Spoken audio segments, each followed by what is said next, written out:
Boston, AP, residents and officials across the Northeast and Mid-Atlantic regions of the U.S. were bracing for a powerful winter storm expected to produce blizzard conditions Friday and Saturday.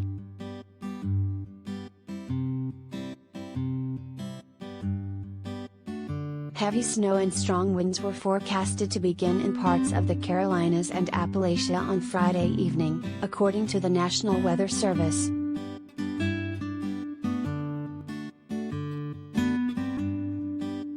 The system will then intensify as a nor'easter and bring snowy conditions up the east coast to New England, where forecasters warned of localized snowfall totals of up to 20 inches, 51 centimeters, and wind gusts of 50 to 60 miles per hour, 80 kilometers per hour to 96 kilometers per hour.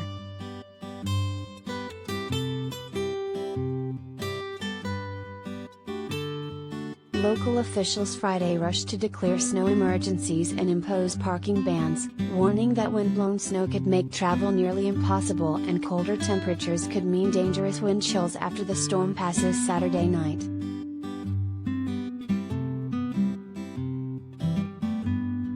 In Virginia, where a blizzard earlier this month stranded hundreds of motorists along a major interstate highway for hours, Governor Glenn Youngkin declared a state of emergency and said officials have already begun to position its resources in anticipation of downed trees, electrical outages and major impacts to travel.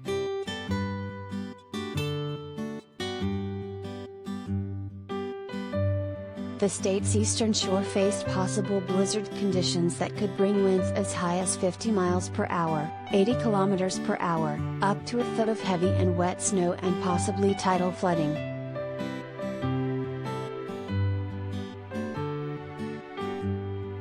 The key message for all Virginians is to stay aware of the weather conditions and to stay off the roads if possible, the governor said.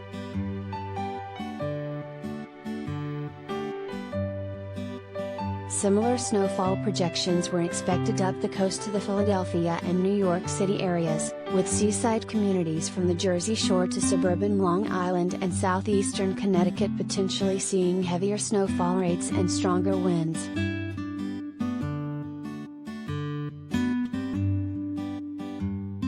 In Ocean City, New Jersey, Mayor Jay Jillian preemptively addressed an enduring peeve of snowbound homeowners: plow trucks burying driveways that residents had just dug out of.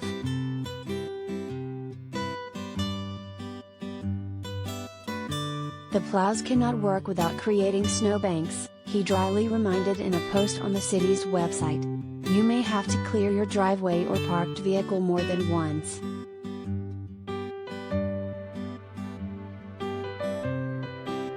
Airlines braced for the highest single-day total of cancellations in 3 weeks. By midday Friday, airlines had canceled more than 1,000 flights in the U.S., and they had already scrubbed about 2,500 scheduled for Saturday, according to tracking service FlightAware. The hardest-hit airports included those in Chicago, the New York City area and Boston.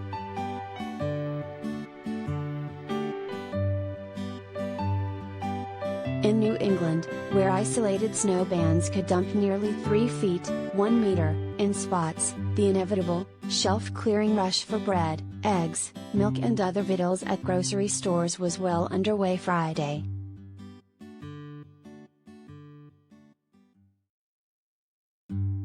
Merrick McCormack, 51, of Cranston, Rhode Island, was among hundreds who packed a Shaw's supermarket in neighboring Warwick for last-minute items.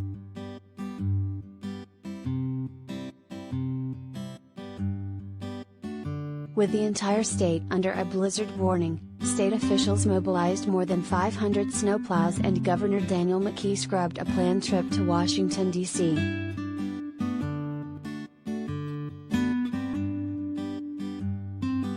I don't fuss with storms. I know in a couple of days, we're going to be free and clear.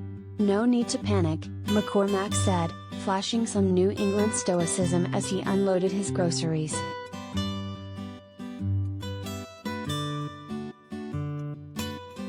Regional supermarket giant Stop & Shop pleaded with customers to practice restraint, warning that staffing and supply woes caused by the global pandemic will mean barer shelves and longer checkout lines.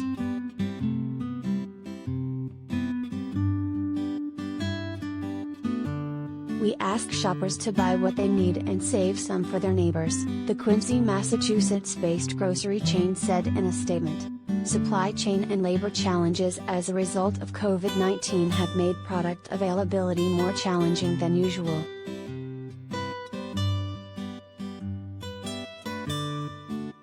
At Main Hardware in Portland, a steady stream of customers stocked up on storm essentials Friday as officials took the rare step of issuing a blizzard warning.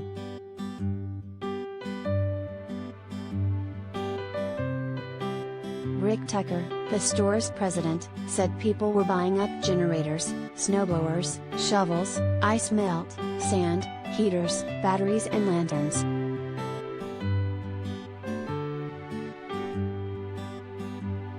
"It sounds like it's going to be a big one," he said. "We haven't had one of those for a while. It's going to be fun."